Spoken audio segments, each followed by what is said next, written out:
घरीच असतात, ताई सिस्टरचं काम करतात. आता शहाद्यावरनं आले ते. याच्या आधी कुठे ट्रीटमेंट घेतली का? काय नाही, ते स्किन वाल्यांना फक्त दाखवलं तर त्यांनी बोलले तर हे कोट सारखं वाटतंय बुवा, पण हे टोप वापरा म्हणे, मग ब्लड वगैरे चेक करू आपण, मग बघू सांगू तुम्हाला. बरोबर सांगितलं त्यांनी. हा कोडचाच प्रकार आहे, याला ल्युकोडर्मा म्हणतात. याच्यात एक विटिलिगो प्रकार येतो, तो 10-12 वर्षापासून ज्याला असतो त्याला, किंवा अनुवंशिक असतो, आई वडिलांना कोणाला असेल तर मग आपल्याला पण होतो. हा तसा प्रकार नाही, हा ल्युकोडर्माचा प्रकार.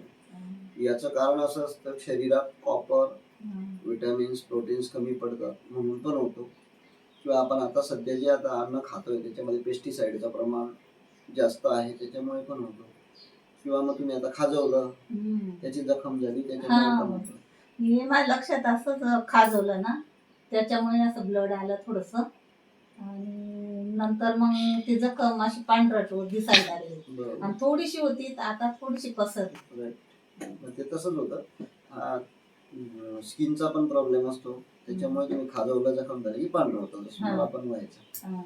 पण मेलॅनोसाइट्स त्या ठिकाणी डिस्ट्रॉय होतात, मरतात, म्हणून तो प्रकार होतो, याला ल्युकोडर्मा म्हणतात.